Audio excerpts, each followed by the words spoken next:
This short slideshow will give you some ideas on how you can develop your behavior expectations and rules with your students.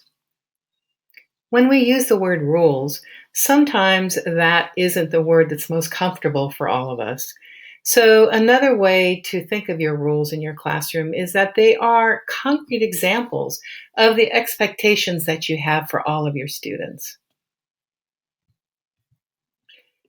This slide gives you a reasons why it's important to have strong expectations and rules in your classroom. The idea that we are building pro-social skills. Not all students come with the social skills necessary to interact with other students in an environment where there's more than a few people. And so the rules and expectations help students with that.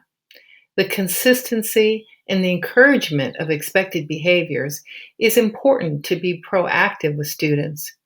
And last but not least, you're providing a safe environment. Students often report in classrooms where they are not felt welcome that they do not know the teacher's expectations and what they are wanting of the students. By being upfront with it, by building rules and expectations together as a class, students feel safer in those environments because they know what to expect each day. Let's first talk about expectations. You may be in a school where expectations have already been defined for all classrooms and settings. If that's true, this may not be applicable to you.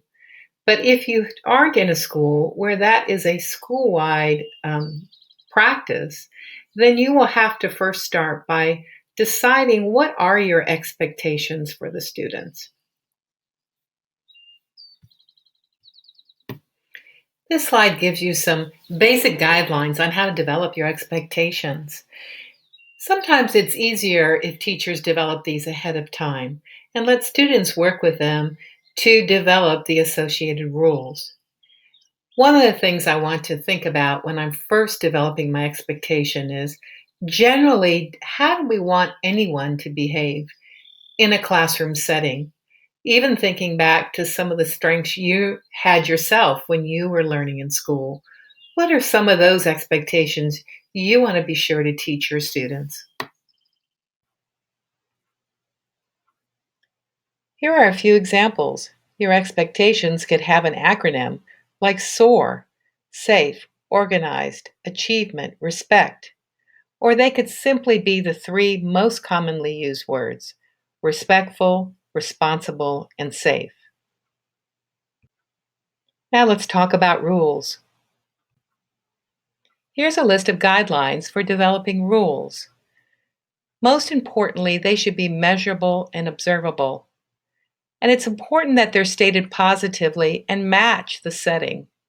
So, for example, a science room might have a different list of rules than a language arts classroom. And last but not least, be sure that you clarify what is the criteria for success in that classroom and in that setting. Here are some examples of a classroom's rules. This could look the same in any classroom, whether you are working with students in the elementary level or the secondary level. In this classroom, the expectations are to be prepared, responsible learners, and kind to everyone. So the examples of those expectations are listed here. You can see that bringing materials and working on the work is very much connected to being prepared. And raising your hand to speak and asking questions is also a way we show we're a responsible learner. And last but not least, speaking kindly to others and including everyone really does hone in on the social emotional learning of our students and help them to be kind to each other. If you were teaching a classroom that might have more specific activities different than a typical classroom, such as a science classroom or a PE class, then your examples would look very different.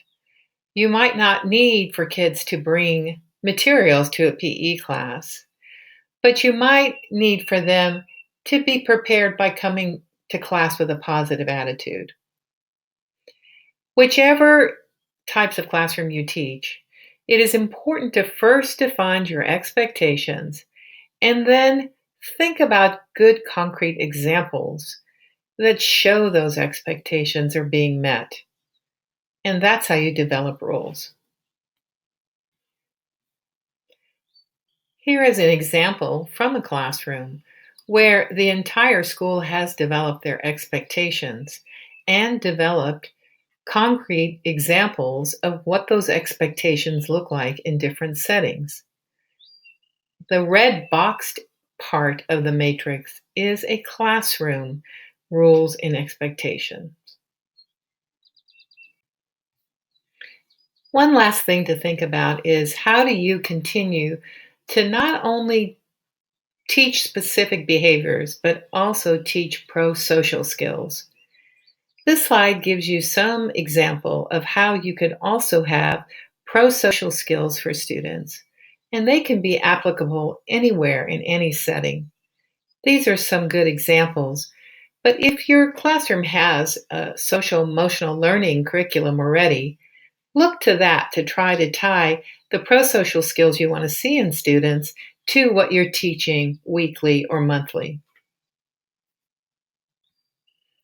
Good luck on developing your behavior expectations and rules for your classroom. Remember to include student voice whenever possible. Students have more buy-in when they feel like they've been part of the process.